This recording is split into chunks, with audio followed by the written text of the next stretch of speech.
ഞെട്ടിപ്പിക്കുന്ന ഒരു കണക്കുണ്ട്.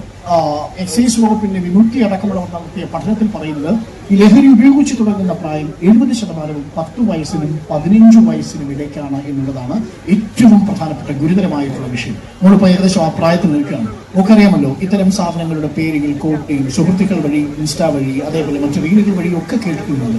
എങ്ങനെയാണ് അതിനെ പ്രതിരോധിക്കുക? എങ്ങനെയാണ് മോളൊരു അകലം പാലിക്കുക? എന്റെ ഒരു പോയിന്റ് ഓഫ് വ്യൂവിൽ നമ്മൾ ഈ ലഹരി എന്ന് പറയുന്നത് it doesn't give us a permanent happiness. അതൊരു ടെമ്പററി ഹാപ്പിനെസ് നമുക്ക് പ്രൊവൈഡ് ചെയ്യുന്നുള്ളൂ. ഞാനൊരു അത്ലീറ്റ് കൂടിയാണ്. And what I feel is, എനിക്ക് ഈ സ്പോർട്സ് ചെയ്യുമ്പോൾ ഐ ബിക്കം മോർ ഹാപ്പി. നമ്മളൊരു ഇവന്റിന് പോയിട്ട് നമ്മൾ അതിലിപ്പോ പ്രൈസ് കിട്ടിയാലും കിട്ടിയില്ലെങ്കിലും we have that happiness and that motivation to work towards it.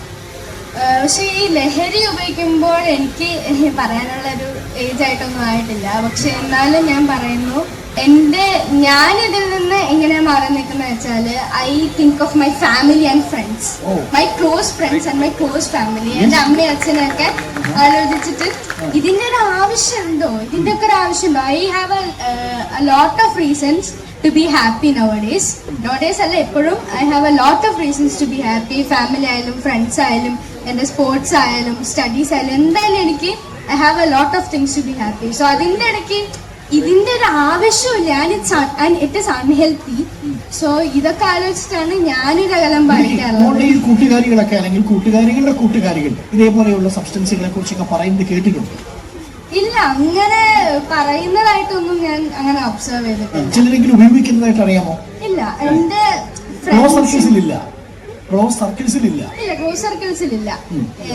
എന്താ പറയാ, നമ്മളിങ്ങനത്തെ ഒരാള് ഇതേപോലെ പറയാണ്, എന്താണ് നമ്മൾ ആ പറഞ്ഞ സാധനത്തിന്റെ പേര്, ആ പേര് നമുക്ക് മറച്ചു വെക്കാം. കാര്യം ആ പേര് പറഞ്ഞാൽ പിള്ളേർ പോയി അത് ചോദിക്കും. അതുകൊണ്ട് തൽക്കാലം മറച്ചു വെക്കാം. അങ്ങോട്ടൊരു സാധനം ഡാഷ് എന്ന് പറയുന്ന ഒരു സാധനം അത് പോയി ചോദിച്ചു, അല്ലെങ്കിൽ മോളുടെ അടുത്ത് വന്ന് പറയുന്നു, ഇത് വെച്ചാൽ കുറച്ച് ഭയങ്കരമായിട്ട് കോൺഫിഡൻസ് ഒക്കെ കിട്ടും, കുറച്ച് എനർജി ഒക്കെ കിട്ടും എന്ന് പറഞ്ഞപ്പോൾ എന്ത് പറയും? എനിക്ക് ഈ ഉള്ള കോൺഫിഡൻസ് എനർജി ഒക്കെ മതി. അത് കോൺഫിഡൻസ് ആണ് വേണ്ടത് നമുക്ക്, അല്ലേ? അവളുടെ പേരെന്താണ്?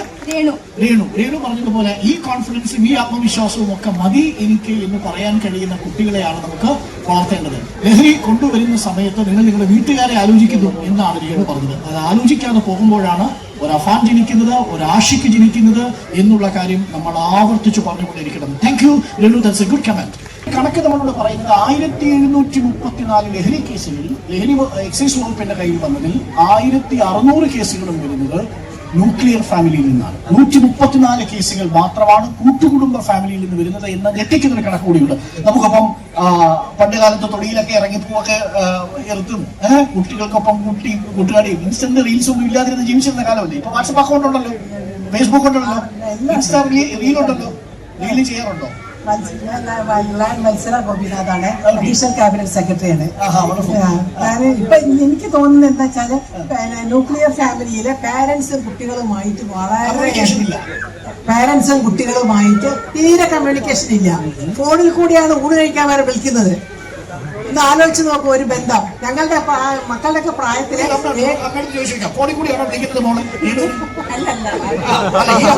വളരെ ഭാഗ്യം അങ്ങനത്തെ കുട്ടികളെ കിട്ടുന്നത്.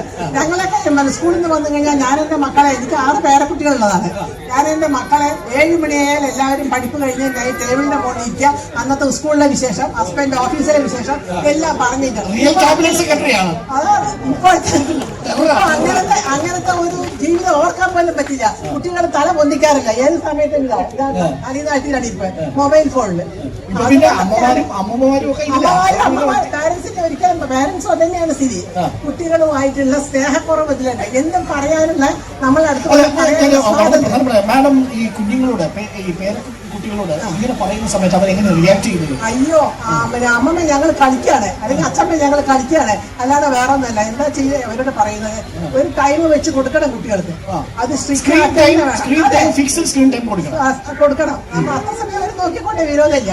അതേ സമയത്ത് രാത്രി റൂം അടച്ചിട്ട് ഒരിക്കലും നിങ്ങൾ ഇതിന് സമ്മതിക്കരുത്. അങ്ങനെ കുട്ടികളെ പറയുമ്പോൾ എന്ത് ചെയ്യും? സമ്മതിക്കാൻ പാടില്ല. സ്ട്രിക്റ്റ് ആയിട്ട് നമുക്ക് മരുമോളൊന്നും അക്ഷരമില്ല. ഞാൻ പറഞ്ഞു വെച്ചിട്ടുണ്ടെങ്കിൽ പിന്നെ ആരോഗ്യം അതുകൊണ്ട് അത് ഈ അടുത്ത ഒരു തലമുറയെങ്കിലും നമുക്ക് ഈ പിന്നെ ലഹരിയും ലഹളയും ഒന്നും ഇല്ലാത്ത ഒരു തലമുറ വരണമെന്ന് ഞങ്ങൾക്കൊക്കെ വലിയ ആഗ്രഹമുണ്ട്. അതിന് ഈ റിപ്പോർട്ടർ TV മുൻകൈ എടുത്തതിന് നിങ്ങൾക്ക് ഒരു okay, thank you, thanks ma'am, thanks a lot. ഇതാണ് ഈ കച്ചവടക്കാരൻ വിചാരിച്ചാൽ കുറെയൊക്കെ നിയന്ത്രിക്കാൻ പറ്റുമെന്നാണ് താങ്കളൊരു കച്ചവടക്കാരാണ്, ഒരു ഫാർമ കമ്പനിയാണ്. Apart from being A pharma company, ഞാൻ ഇവിടെ ഒരു പ്രമുഖ സ്കൂളിന്റെ PTA പ്രസിഡന്റ് ആണ്. വളരെ ആക്റ്റീവ് ആയിട്ടുള്ള PTA മെമ്പർ കൂടിയാണ്. വിത്തുകളാണോ ആ സ്കൂളിലുള്ളത്? അവിടെയും പ്രോബ്ലംസ് ഉണ്ട്. പക്ഷേ ഞാൻ പറയുന്നത് what we face today is a social stigma.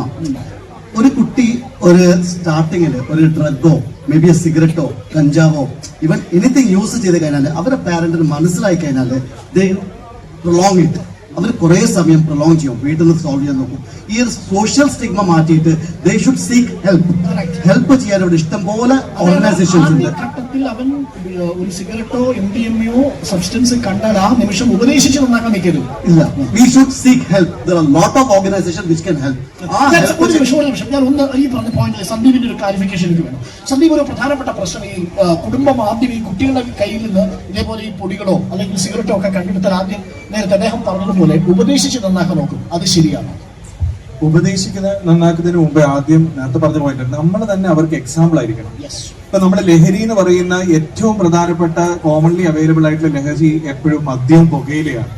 ഒരു കുടുംബത്തില് അച്ഛനോ മാതാപിതാക്കളോ അല്ലെങ്കിൽ അവരൊക്കെ ഒരു മദ്യപാനിയാണെന്ന് ഇരിക്കട്ടെ, ഈ പറയുന്ന മകൾ തന്നെ അവള് മെച്ചുവേർഡ് അവള് വളരെ റീസെന്റ് ആയിട്ടാണ് പറഞ്ഞിരിക്കുന്നത്. അവള് തിരിച്ച് ക്വസ്റ്റ്യൻ ചെയ്യും, നിങ്ങൾ ഉപയോഗിക്കുന്ന മദ്യവും പുകയിലയും ഉണ്ടാക്കുന്ന ലഹരികൾ തലച്ചോറിന് വെച്ചിട്ട് ഒരുപാട് ക്രൈംസ് നടക്കുന്നില്ലേ, എന്നിട്ട് നിങ്ങൾ ഇത് നമ്മൾ എക്സാമ്പിൾ ആയിരിക്കണം. ഞാൻ എന്റെ സ്റ്റുഡൻസ് ആയിട്ടുള്ള ഡോക്ടേഴ്സോട് പറയുന്നത്, നമ്മൾ ഭക്ഷണം കഴിക്കുമ്പോഴൊക്കെ നമ്മൾ ഈ മൊബൈലിൽ റെസ്റ്റ് കൊടുത്ത് കുറച്ച് മാറ്റി വെക്കണം. ഫസ്റ്റ് നമ്മൾ അവർക്ക് എക്സാമ്പിൾ ആയിരിക്കണം. ആദ്യം നമ്മളുടെ ഹെൽത്തിന്, നമ്മൾ സോഷ്യൽ മീഡിയയുടെ ഇൻഫ്ലുവൻസ് എല്ലാ കാര്യങ്ങളും ആ ഭക്ഷണം കഴിക്കുന്ന സമയത്ത് മാഡം പറഞ്ഞാല് നമ്മൾ അവർക്ക് കാണിച്ചു കൊടുക്കണം നമ്മൾ ഫോൺ യൂസ് ചെയ്യുന്നില്ല. ഈ പറഞ്ഞ പോയിന്റ് തന്നെ നമ്മൾ അവരെ ഉപദേശിക്കുന്നതിന് മുമ്പ് ആദ്യം നമ്മൾ അവർക്ക് എക്സാമ്പിൾ ആവണം, മാതൃകയായിരിക്കണം, എന്നിട്ടേ അടുത്ത സ്റ്റെപ്പിലേക്ക് പോകുന്നുള്ളൂ. പിന്നെ ഉപദേശം എന്ന് പറയുന്നത് ഓരോ ആളുടെയും മൈൻഡ് സെറ്റും കൂടി നോക്കണം. അടിച്ചാക്ഷേപിക്കുന്നതും അടിക്കുന്നതും എപ്പോഴും അവർക്ക് ചിലപ്പോൾ വാശി കൂട്ടുകയുള്ളൂ. ഓരോ ജനറേഷൻസിന്റെ ഏജ്, അവരുടെ അഡോളസെന്റ് ഗ്രൂപ്പിലാണെങ്കിലും ഇപ്പൊ സയൻസ് ഭയങ്കര ഫാസ്റ്റ് ആയിട്ട് ഞങ്ങള് ഒരു 10 വർഷം മുമ്പേയുള്ള പോലെ തന്നെ അവരാണെന്ന് ഒരിക്കലും വിചാരിക്കരുത്. കാരണം അവർ ഫിംഗർ ടിപ്സിൽ തന്നെ ഗൂഗിൾ സെർച്ച് ചെയ്ത് അപ്പം തന്നെ അച്ഛനും അമ്മയെ കാണിച്ചു തരും. അച്ഛൻ എന്താ പറഞ്ഞത്, ഇതിന്റെ ഡാമേജ് ഇതാണെന്ന് കാണിച്ചു തരും. ചിലപ്പോ അവര് ചില പോയിന്റ്സ് നമ്മളെക്കാളും കൂടുതൽ അവർക്ക് കിട്ടും. അവര് ചിലപ്പോൾ ആൽക്കഹോളിന്റെ ഇതിന്റെ ഇൻസെന്റ് പുകയിലും അച്ഛൻ ഉപയോഗിക്കുന്നില്ല, അത് ക്യാൻസർ ഉണ്ടാക്കും. MDMA ചിലപ്പോൾ ഇങ്ങനെ കമ്പയർ ചെയ്ത് ചിലപ്പോൾ ക്വസ്റ്റ്യൻ ചെയ്യും. ഈ ക്വസ്റ്റ്യൻ ചെയ്യുന്ന സമയത്ത് നമ്മൾ പറയാൻ പറ്റില്ല, മോളെ ഇങ്ങനെ എന്നോട് ചോദിക്കണ്ടെന്ന് പറയാൻ പറ്റില്ല. We have to answer them. അപ്പൊ അവർ ക്യാൻസർ കൊടുക്കണമെങ്കിൽ ആദ്യം നമ്മൾ തന്നെ ഉപദേശം കൊടുക്കാൻ അർഹത നമുക്കുണ്ടോ എല്ലാവരും അവലോകനം ചെയ്യും. ഇന്നൊരു ഉമ്മ വന്ന് ഞാൻ പറയുന്നത്, മുക്കത്ത് വെച്ച് ആൾക്കൂട്ടത്തിൽ പറയും മോനെ ഒരു കാര്യം പറയാനുണ്ട് എന്ന് പറഞ്ഞിട്ട് ക്യാമറയുടെ തിരിഞ്ഞു നിന്നിട്ട് ആ ഉമ്മ പറയാണ്, 8ാം ക്ലാസ് മുതൽ എൻ്റെ മോൾ കഞ്ചാവ് കഴിഞ്ഞു, എനിക്ക് എന്ത് ചെയ്യുമെന്ന് അറിയാം, 22 വയസ്സുണ്ട്. എന്നിട്ട് ഒരു വാചകം കൂടി പറഞ്ഞു, എൻ്റെ വീട്ടിൽ ഒരു മകളുണ്ട്, എനിക്കതാ പേര് എന്ന് പറഞ്ഞിട്ട് ഉമ്മയുടെ കണ്ണീര് നമ്മൾ അത് ഹൃദയത്തിൽ തുടർന്നതായിപ്പോ ചില സമയത്ത് നിയമം വേണ്ടി അത്രേ ഉള്ളൂ.